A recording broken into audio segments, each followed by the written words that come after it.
Well, I might just get us rolling, and what I'll do is I will just add people as they're in the waiting room. But I just wanted to welcome everybody and say hi. I'm Rachel from Spirit 105.3, and I'm super glad that you're here with us tonight for an incredible experience with Dr. Jantz. Super glad you're here, Dr. Jantz. Thanks for being here. Before we get started, I wanted to give a little background as to the Center, A Place of Hope.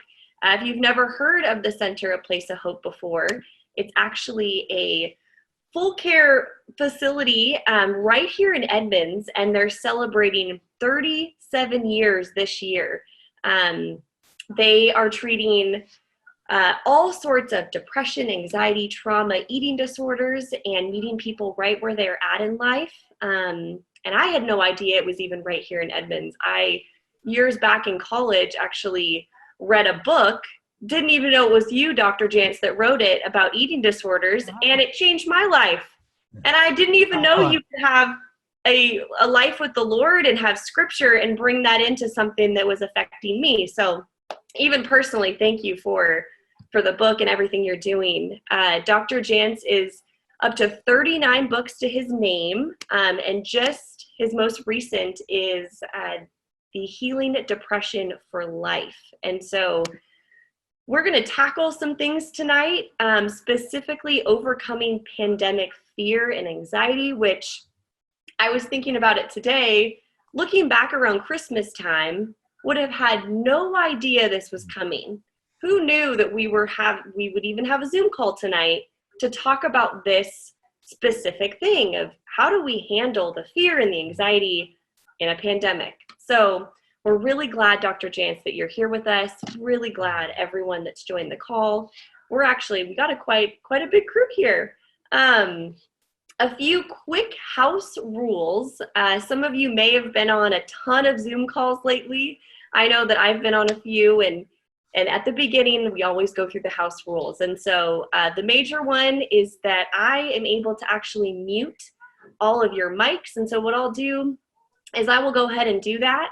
And then if you notice somehow your mic has been unmuted, just keep yourself mute just so that we all are able to focus our time together with Dr. Jantz.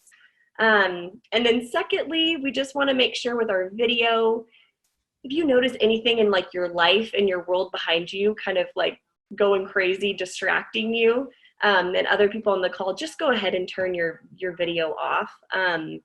Not that we don't want to see your world, but it'll just give us full attention with Dr. Jantz and make it a great time. A few other things, we will allow you to ask questions at any point, but we'll do that through the chat portal. So there's a little section on the bottom when you scroll with your mouse and it says chat. I'll even say a message here. I'll say, hi everyone. And what this does is it allows everyone to chat amongst each other while Dr. Jantz is just going ahead and talking.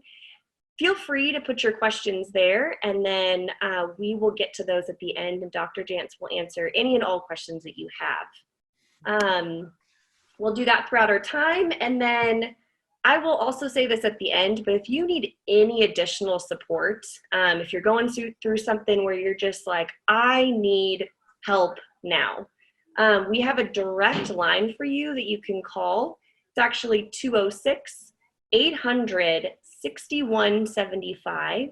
I will say that at the end of our call, if you didn't have a piece of paper to jot that down, but that's just available at any point through the Center, A Place of Hope. So we are recording this video, so you are able to access this after, and we'll be able to send it along and you can watch it again. So you are being recorded. Just, I have to do a little clarification if anyone does anything wild.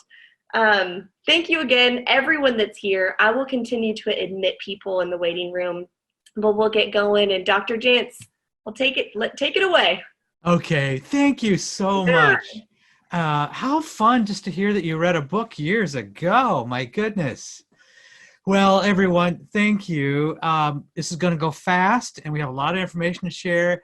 And good evening to everybody. Here we are. Such an important topic. Do you have one of these? Are you a little tired of this? Huh? Oh, my goodness.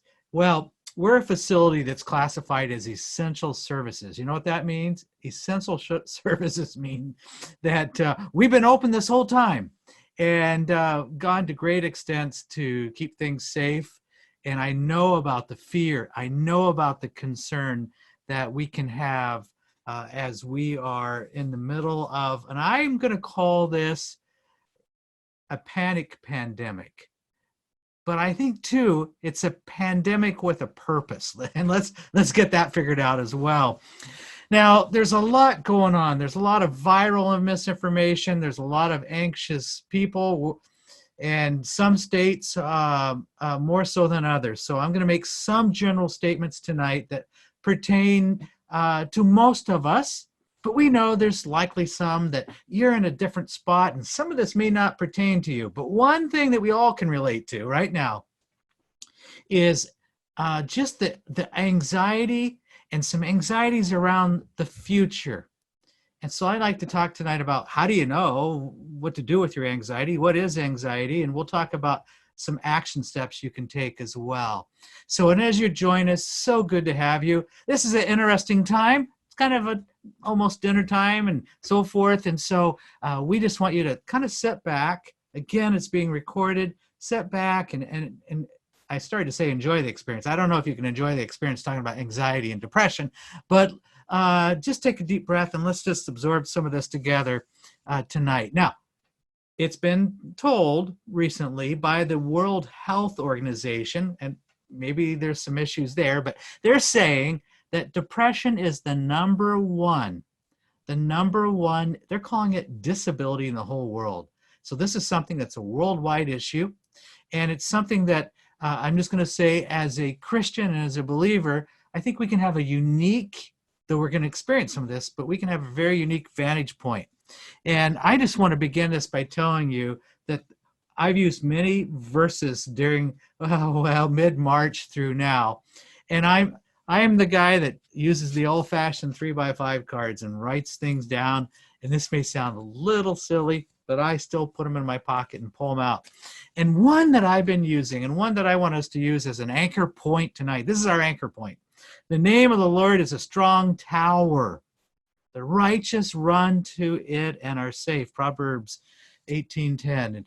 And we need to figure out, well, how do I have that strong tower? I'm supposed to run to it, but what's that really mean? And we know, now, depression being kind of at the top of the list, but guess what's being said now? And some of the predictions are a little discouraging, that anxiety now is the new depression. So anxiety's moved up there to the top of the list, and we're in the middle of what's been called a sleep epidemic. People are waking up during the night. And some of you know what this is like, or you're with somebody and you wake up and you feel your heart racing and maybe you feel a little unsettled, and you may even feel like, wow, what's going on here? It's like I'm kind of having a panic attack and I just woke up during my sleep. I used to work in sleep research, so I understand the importance of sleep for our emotional well-being. But this anxiety has affected us, and boy, the symptom list. And by the way, towards the end, I have a free gift for everybody. So at the end, we'll do that. That's going to go into more depth in some of the things we're talking about. But I want us to look at, we've all been shocked. It's kind of like the stages of grief. First, we're all shocked. And if you recall, there's these stages of grief. First, there's denial. We're shocked. We're in fear. And if you've ever lost a loved one, you know about this initial shock and denial. Or maybe you're a person, you've lost a job right now. And there's that initial shock. And it's like, oh, what's going on? This can't be real. This can't be real. And that's what we've kind of gone through with this coronavirus. It's like, what's real? I mean, we don't even know for sure what to believe, do we? I mean, yesterday, the CDC put out the notice that, hey, we kind of made a mistake. We probably can't get it off of surfaces, and I'm thinking, man, our facility here, man, we're wiping everything down and somebody comes in the room or everything. as some of you have, we spent a lot of money on these sanitation wipes. It's like, no, well, maybe it can't be passed that way. And so my point is, we don't really know what to believe about all this, do we? It's like, okay, what's true?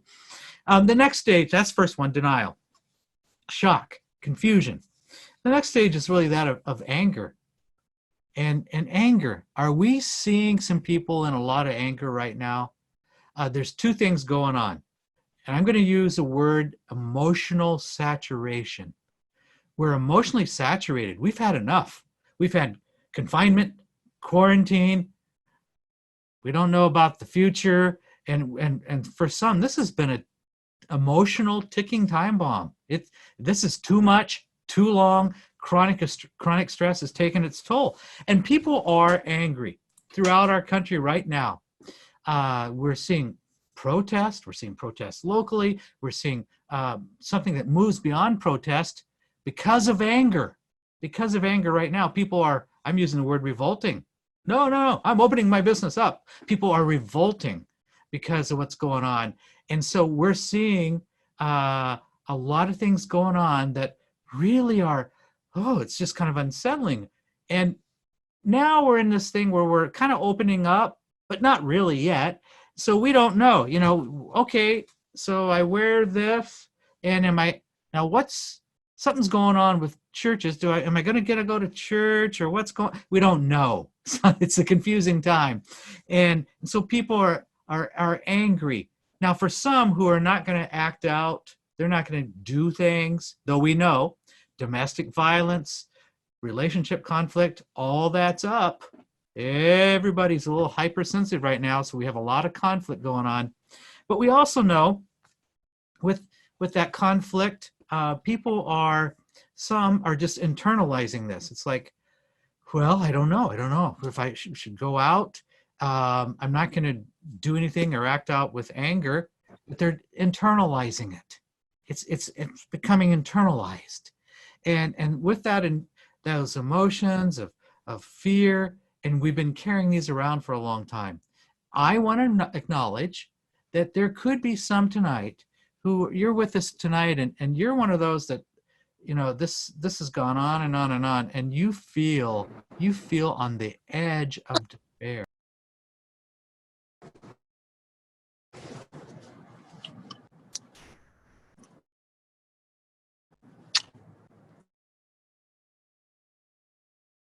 If you're on the edge of despair, you may find yourself feeling, well, better off, maybe I shouldn't even be alive. And we start to have thoughts.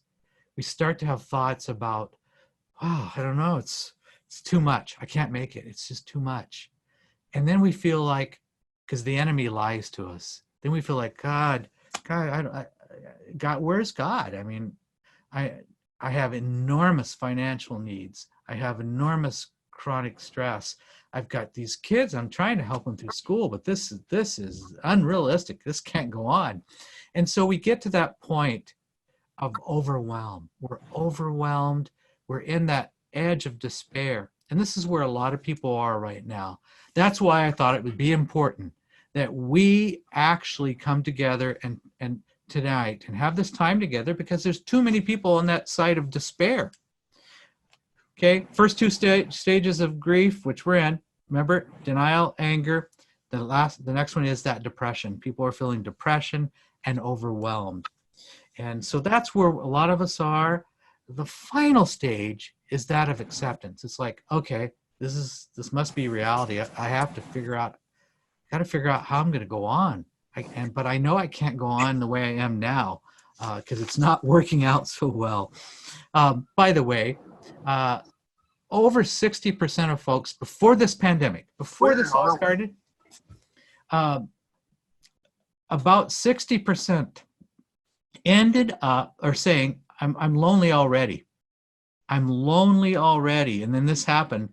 And do you think all this time we're spending online, and I know we're online tonight, we're having a digital life, but all this time we're spending online has not helped our loneliness. People are saying I'm more depressed than ever. People are saying I'm more anxious than ever, and I'm more lonely than ever. And so we really have entered a kind of a zone of constant worry, anxiety, constant stress. And you know, Seattle, we're famous for a number of things. Seattle, we were the ones that started this toilet paper craze. It happened here. Somebody in Costco, probably not far from us, when this all hit, decided, I'm going to go buy toilet paper. And they went out and they bought toilet paper. And then all of us went out, or many of us, and we created a fear herd. We created incredible lines, incredible pressure on the supply chain. Toilet paper manufacturers couldn't keep up because somebody decided that's what they needed to do. Here's my point. Fear runs in herds. People get afraid.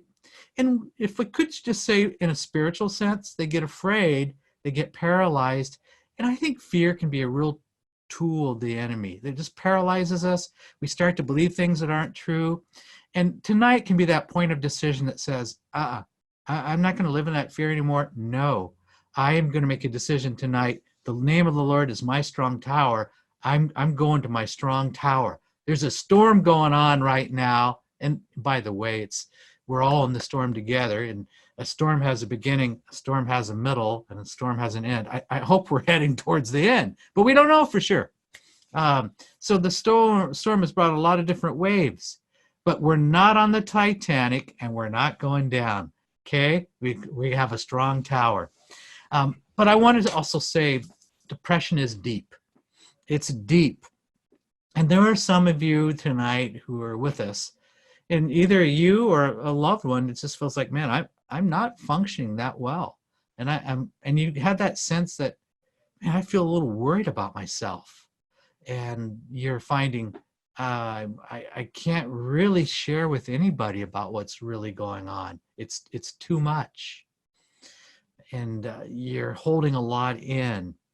And one of the dangers, and here's a few things just to look for, when we get to that place where we start to shut down and we're very constricted, and we're holding so much, and the burden is great. We know that, of course, that has some physical ramifications. Well, one of those would be our sleep is disruptive. Another one is you may find yourself, you get up in the morning and you go, man, I don't even feel rested. I don't feel good. And it's like I never can get rested. Or you may lay there at night and you go, Lord God, where are you? This is too much.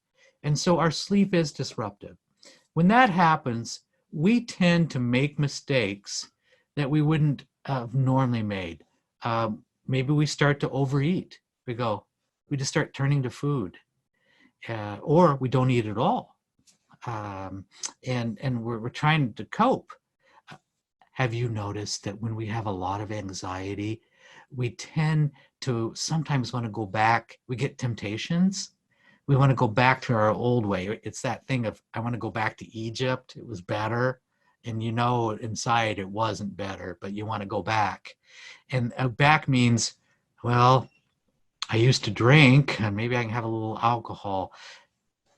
This morning, I got a report that came from, it's a group of doctors that have communicated to the White House, and they're telling us that from the best of our research that alcohol sells across the board, alcohol sells, depending on where you live, are up 300 to 600%.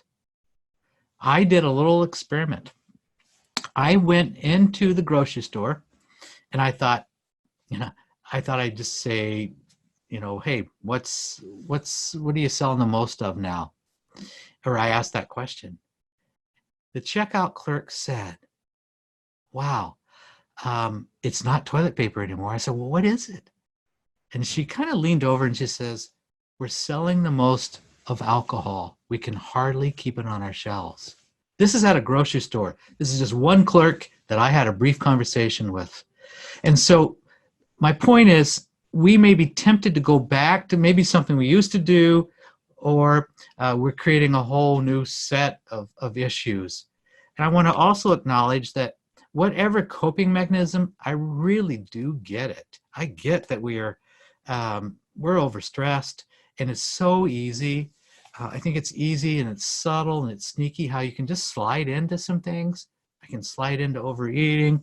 I can slide into drinking. I can I can mistake prescription medications. In our state, and I'll be just bold in saying this, essential services have been alcohol, cannabis, and has been other things like behavioral health, mental health services. So we can drink, smoke pot, and get counseling. That's been the state of Washington. Is that a little odd? Okay. Now I want to mention too that there are those who have had some suicide thinking, and you're really worried because your thinking has gone too far. And tonight, we want to speak to that because all of us have a point of that emotional saturation where we feel like, wow, this is too much. And I start to think I got to find a way out of this. And unfortunately, our state government has provided us with some predictions. And one of those is that we're going to see record rates of suicide. They say October to December, the rates of suicide are going to be the highest. And that's just, to say that seems so odd, so strange, and so difficult to say. Let's move away from that. Let's deal with things differently. Here's a danger to look out for. My thinking gets off. I get depressed. I start to feel apathy, like nothing really matters. I feel like I can't keep up with things with my kids. I can't keep up with my job, or maybe I don't have my job. Job loss is another point of great grief, financial pressure. And so we're in this place of apathy. I want you to look for apathy. And with apathy, we can get something, and we can get this at home. Our kids may have this right now. If you've got kids at home, I have two sons. I have a son that's still at home. I have a son in college. That things can be, wow, what happened to friends? It's like, if they could just go to somebody's house. But there's something I'm calling environmental boredom. Environmental boredom is, I've been cooped up too long. I'm doing the same things, and I'm just kind of, I go, sit here, I'm on my computer, I'm in the digital world. But my environment's been the same for too long. And though I know it'd be good if I went outside, I don't really get out that much. And so there's a sense of environmental boredom. You're bored with your environment. So beware of that. I get apathy, I get bored in my environment, and I tend not to have any hope for the future. So part of running to our strong tower, the promise we have is I'm going to decide today, I'm going to be forward facing. I'm not going to look at the past of what we've just been coming through. I'm not going to ignore it, but I'm not going to focus on it. My point of focus is going to be my future.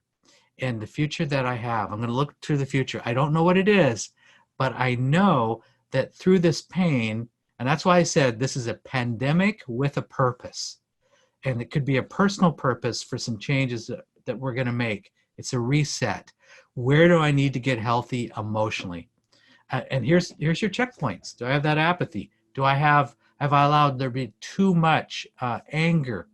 Am I really struggling with the spouse or my kids? And I'm finding I'm constantly at that point of over anger.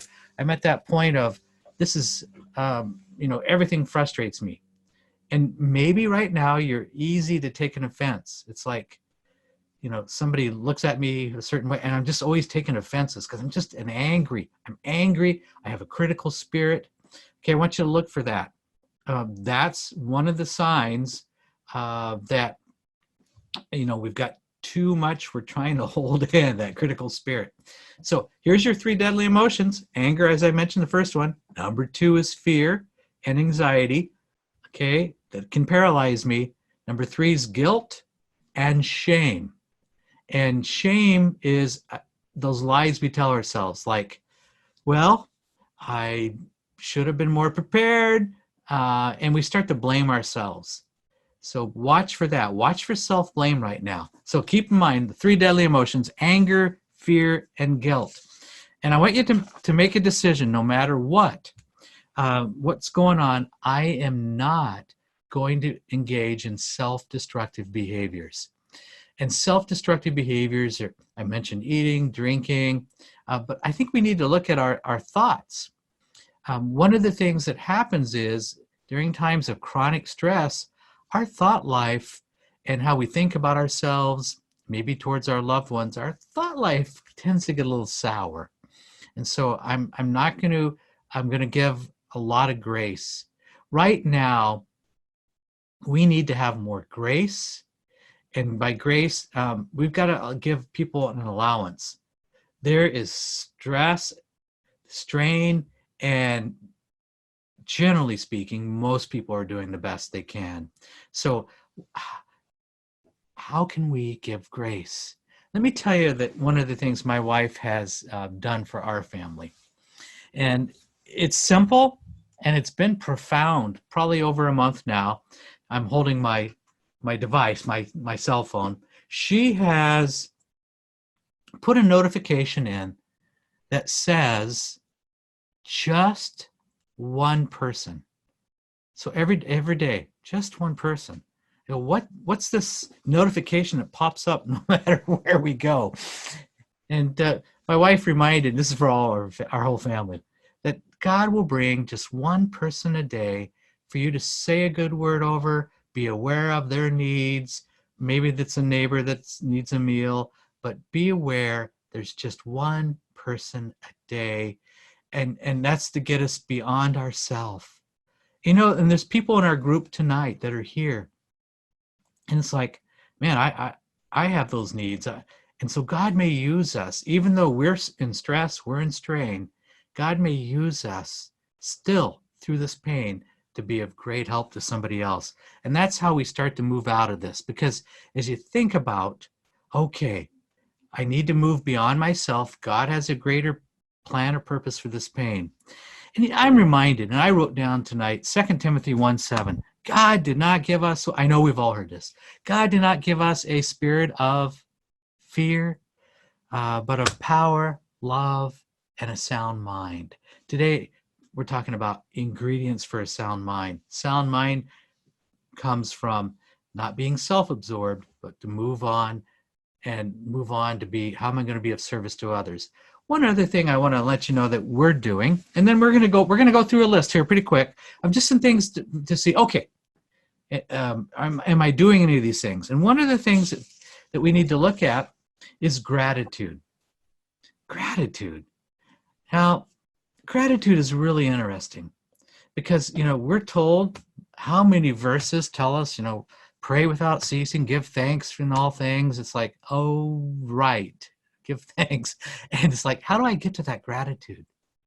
6 years ago, my wife had cancer, through some chemotherapy.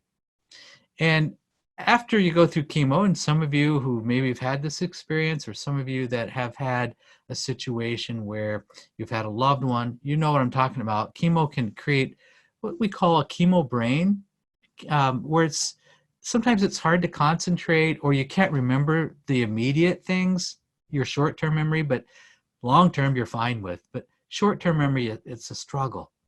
And so my wife started doing a gratitude journal. This is 6 years ago. She began every day in the morning. And so we identified her place of a strong tower was going to be a certain place in the house, cozy chair, place where she was going to do devotions, place where she was going to have quiet time. That was represented a place of a strong tower, a physical place of a strong tower. And she began writing gratitudes every day, writing 3 gratitudes. Puzzled me because I couldn't think of 3 things every day. You know, it's like, what is that frame of reference? You can do that. I asked her, now this is just a few days ago. I asked her, I said, how many gratitudes are you up to in your gratitude journal? And she said, 22,220. 22,220 gratitudes, writing three, 5 gratitudes every day. How do you do that?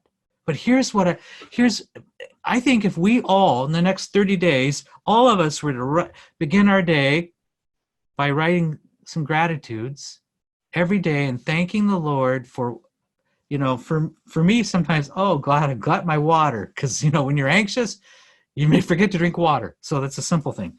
But writing down simple things. Because gratitude leads to optimism. Optimism leads to us looking towards our future.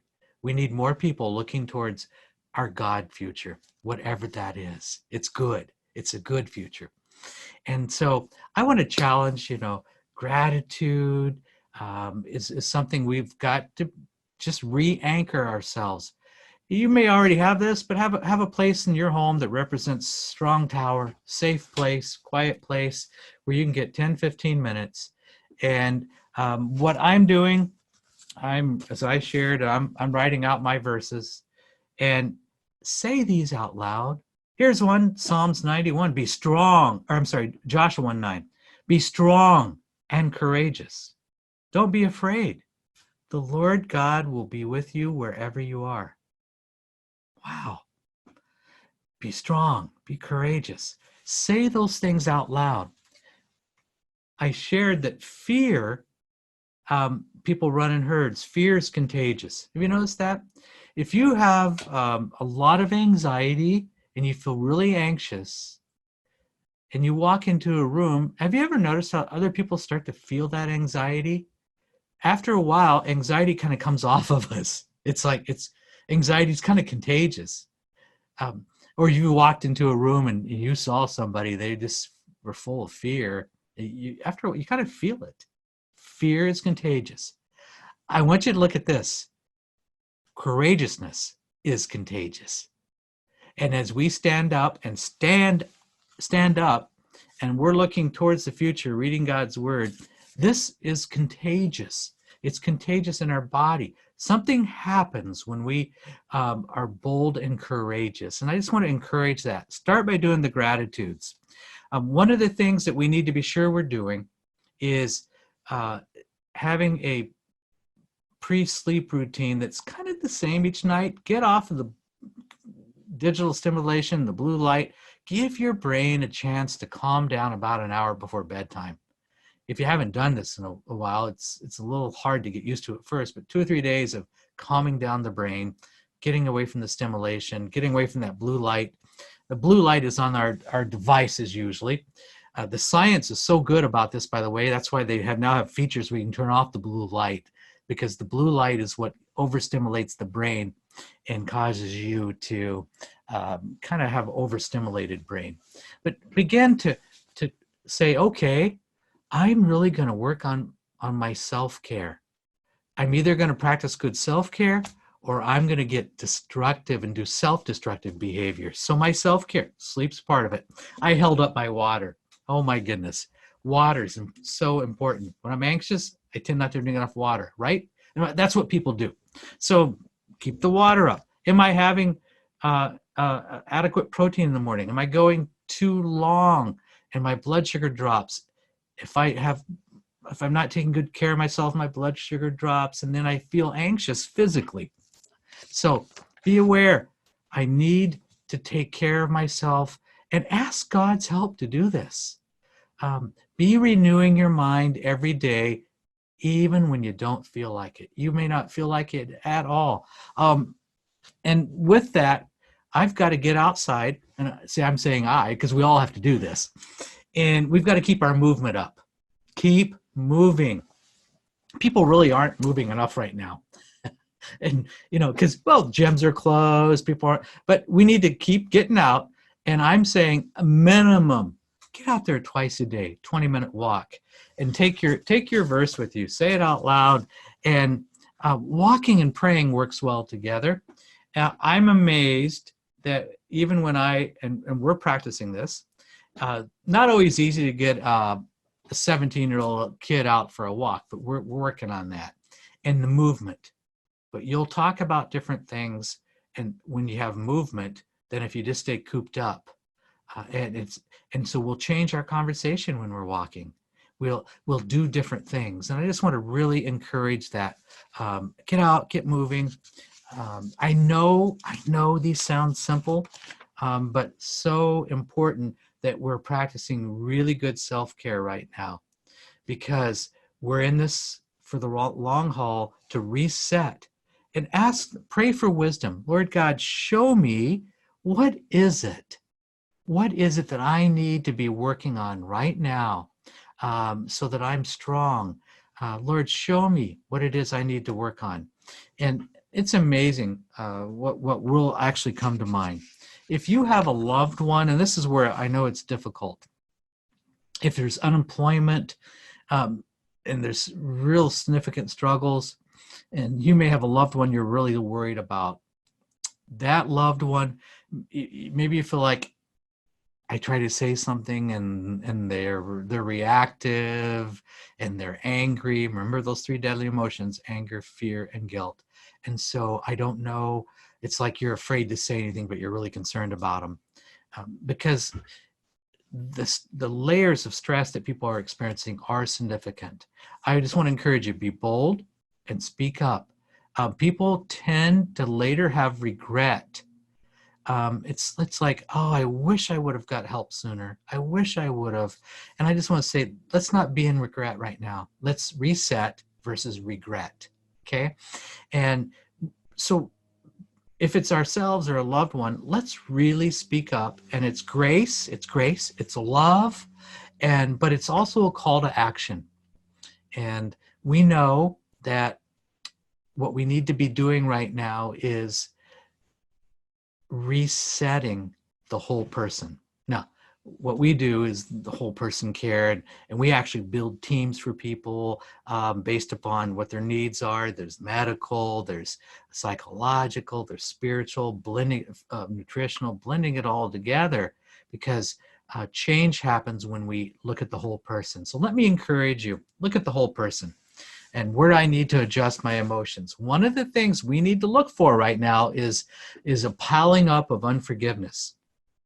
It's really easy right now to be taking offenses. It's really easy right now to get onto a blame wagon. We can blame a lot of people. We can blame government. We can look at governors. We can blame a lot of people, and we can make that our point of focus. And if we're into blame right now, we're not into recovery. And what I mean is, if we're into blame, we're not looking at what we can do. We're just so angry, we're resentful. So do a checkpoint in your life right now. Am I living in forgiveness, or am I living in blame? Do I have a loved one I need to be an initiator of forgiveness? Or do I need to have just a season where maybe it's self-forgiveness? Maybe I've been doing things during this pandemic that I'm a little embarrassed about, and I need to do some asking God and for forgiveness, and really practicing some self-forgiveness. Growth always happens when we free ourselves up with forgiveness. So this could be a time, a decision where I go, okay, I've been blaming a lot of people. I'm miserable. I'm unhappy. But I'm going to choose to forgive, and I'm going to practice some grace. I'm going to practice some gratitude, and I'm going to practice some self-care. I am going to reset. I'm going to become stronger through this. And with that, I need 3 to 5 people in my life that are key relationships. 3 to 5. And these are people that I can be honest with, I can trust, they're going to give me feedback. So who are your 3 to 5 people in your life? It's hard to have more than that you're real intimate with and close. But where we can pray together, where we can tell the truth together, maybe there's accountability together. So look for, where am I nurturing the relationships right now? Wow, I know I'm just kind of really going fast here, and I see some comments, and I just want to pause for a minute and allow anybody to ask anything right now. I want to be very aware of our time, and let's talk about some things. I have a few more things. Remember, I have a gift. I'm going to give you tonight an opportunity to, I'm going to give you a book tonight, but you're going to be able to download it instantly before we're finished. All right. So Dr. Jantz, we've got a question here. It says, Yes. how do I not pass anxiety onto my young children about going out and being out and about? So how do I not pass her anxiety, Oh, yeah. her anxiety onto her kids? This is such a good question. Whoever asked it, thank you. So anxiety does have a ripple effect. And I'm going to share something about kids. Kids absorb kind of what's in their environment. So if I'm really anxious, I don't even have to say anything, but my kids kind of feel that. And so your question is so important. And I'm going to say, let's engage our kids in some physical activity. And if you have some things you want to talk to them about, and kids, depending on their age, they need some assurances. Kids, 3 years old up through grade school and so forth, their high need is for comfort and security.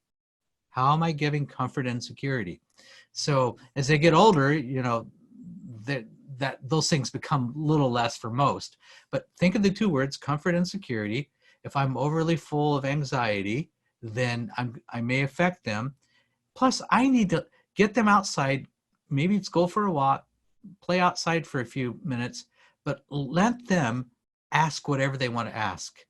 And I think it's good to say, you haven't been going to school. This has been really different. And let them ask, what do you feel about all that?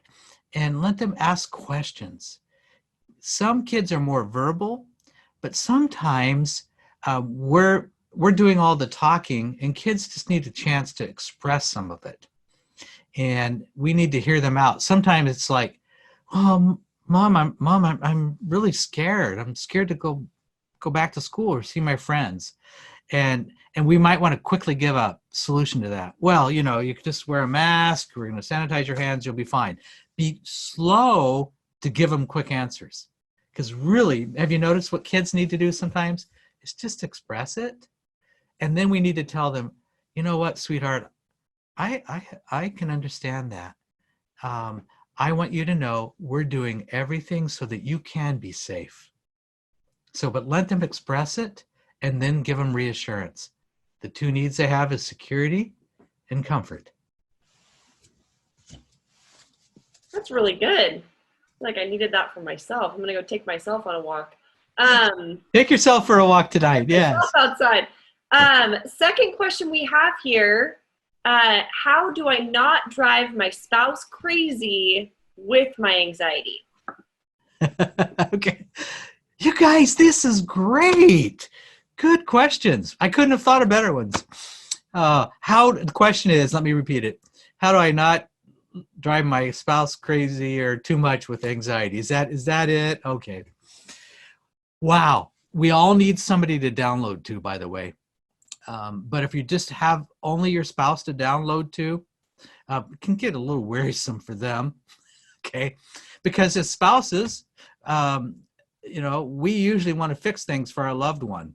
We can't always fix all of this. We're living in a state of some limbo. We can't fix it all. But I think we need to be sure. This is where I say you have 3 to 5 other people. Do you have another friend who you're connecting with and praying with? I want us to have somebody that can pray peace over our lives. Somebody that's just praying peace over our life, God's word over us. Be careful. I think it's okay to do a time limit on how much I'm going to share on, okay, I feel anxious. 3 minutes of talking about fears, probably plenty. And then flip it around and ask questions of your spouse. It's okay to share. We need to be able to share. But then turn it around and and try to do, this is what we did this as a family around the dinner table this last week. We noticed that all we were doing is talking about things in the news that related to what's going on. That's kind of where our conversation was. And I looked over to my 17-year-old son, and it's like, he's not saying much because like every dinner time, this is our topic. And I thought, or I'm asking about online classes, which has already worn him out. So purposely, intentionally, we began to talk about anything except for all the news. And we started doing a fun thing where we were talking about previous memories of fun things like, hikes, a few little trips we've done. And what would we like to plan on as soon as we're able to do it? So we plugged into positive memories and then made plans. And we actually made a kind of a list of things. We had to change some things that were planned already that got canceled, but we're making plans for the future. So there's a hope point for the future for our family and kids. So use intentionality, a little bit on fear, re-engage it, talk about anything, have a little rule at the dinner table. We're going to talk about anything except for COVID-19. Okay. Watch what happens. Anybody else? How's everybody doing? I don't know if we have any more questions through, but just to remind that we've had some people come in since you've been talking, Dr. Jantz, that if anybody does have questions, feel free to use the chat forum. And you can pull that up on the base bar of Zoom and click on that and actually chat and put your questions there. So as we keep going here, Dr. Jantz will answer more at the end of our time. Absolutely. So good to be with you tonight. All right, so here's our action list. Action steps to take, okay? And action steps, this is to personalize this. So the first one is pause. Pause. Do not act out of anger. Do not act out of fear. Do not act out of guilt. I know I said don't. There's a lot of don'ts. If I feel like being angry, spouse, kids, others, go to blame, don't act out in anger. Don't act out in fear. That means I really have to have the pause button. Do you remember, what was that? Is that red button? It said easy on it. I don't mean this is easy, but there is a red button. It says pause, and I'm going to pause my emotionality. Pause my emotionality. Don't act out of anger, fear, guilt. Okay, that's number one. Number two, do you have a journal?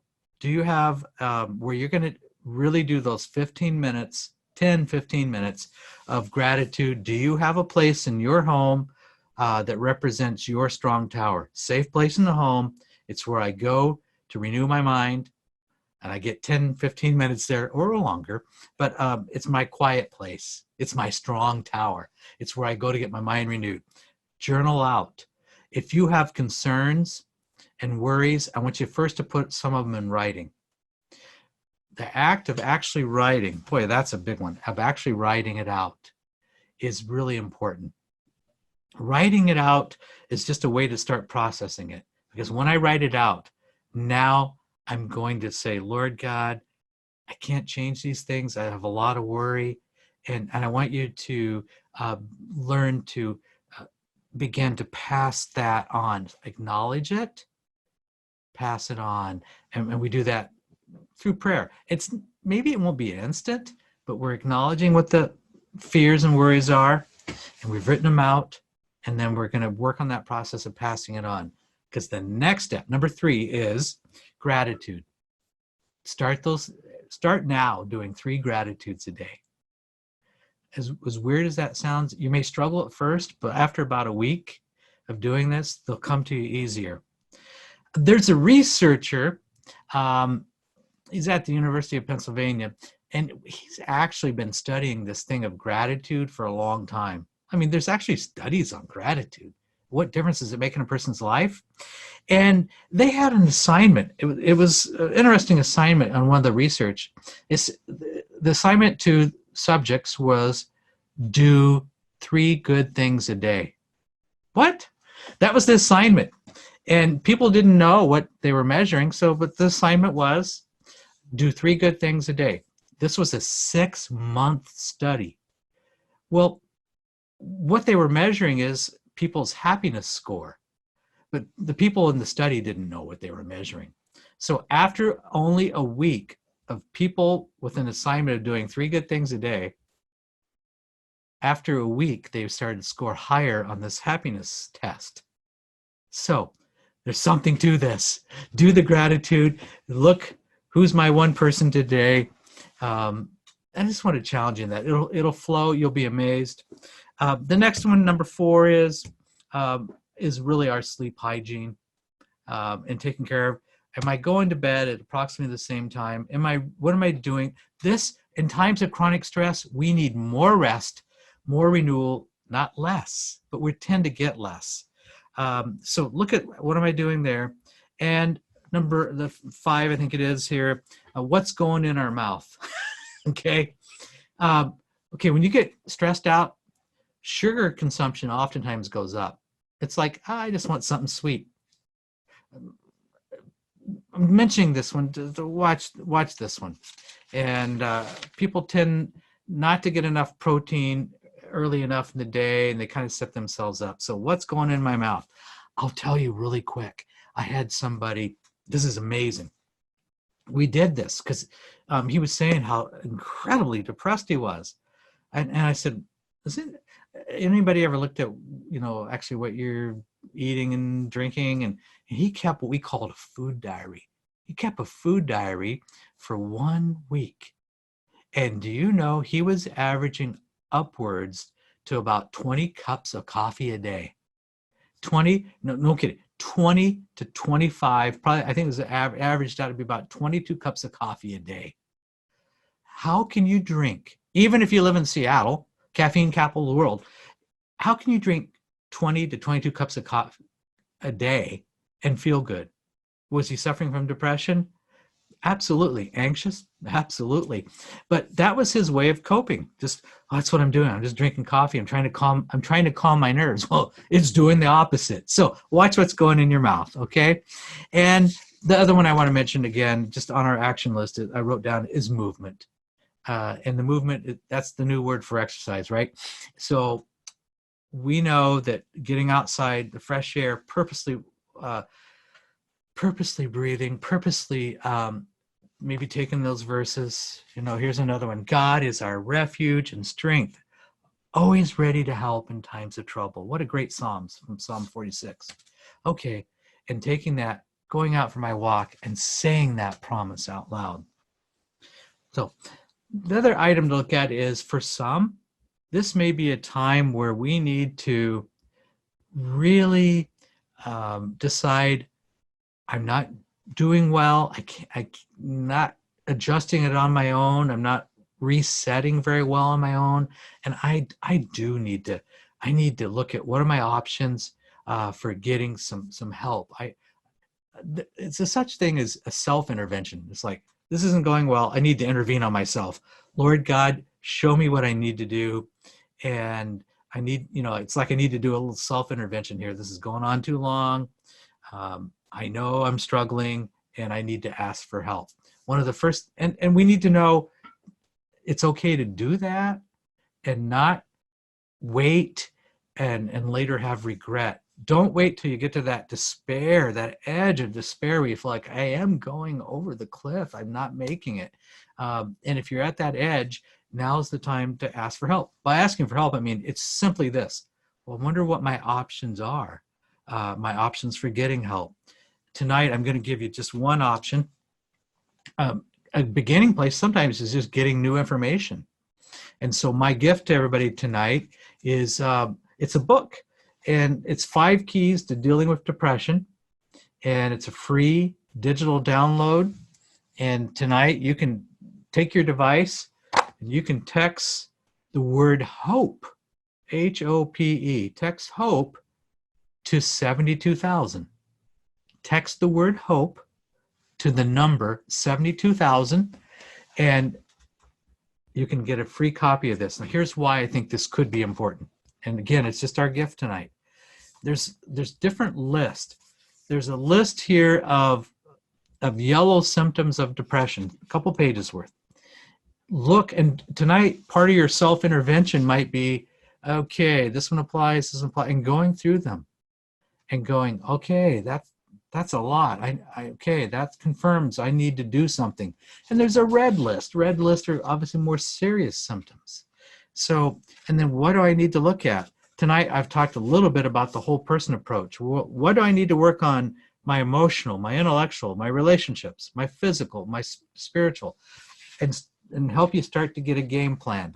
Now, as great as any book can be, and there's some great books out on the topic of depression, that's a beginning place to get help. And I want to mention that tonight I'm so committed to helping people move beyond pandemic. That's why I say pandemic with a purpose. Let's move on from this.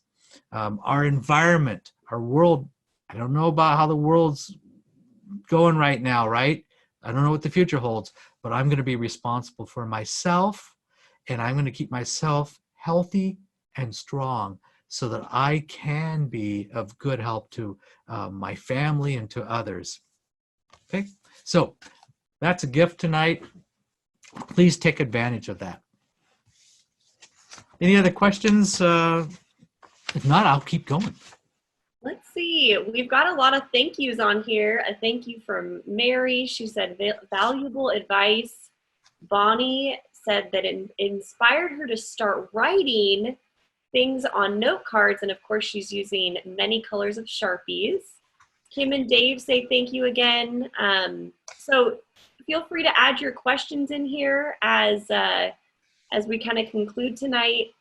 As I was thinking of one, I was just, my mind goes all sorts of places. And I just had a question for you, Dr. Jantz. How would you navigate the pandemic if you were alone in this situation? Let's say you are someone that's in a situation where you're at your house all day. You might not have a spouse. You might have been widowed. You might be single.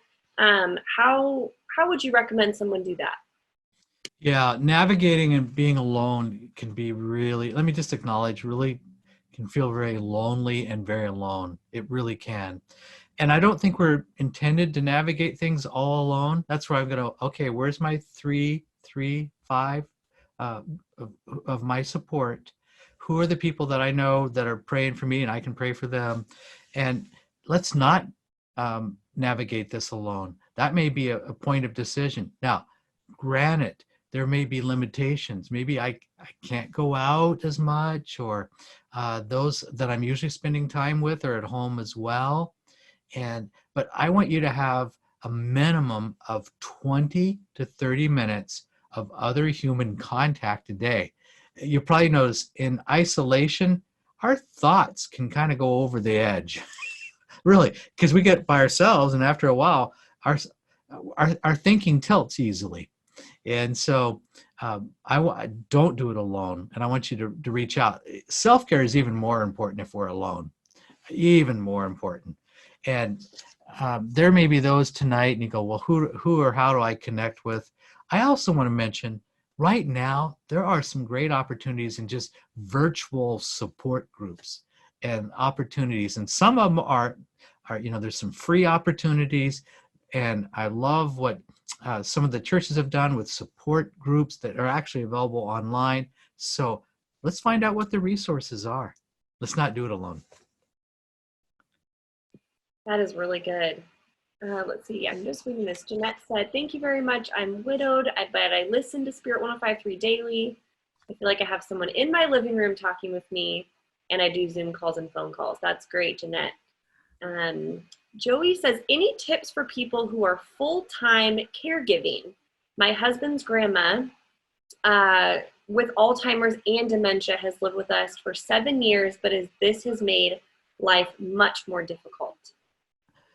Oh, wow. I just want to acknowledge it. I bet it has.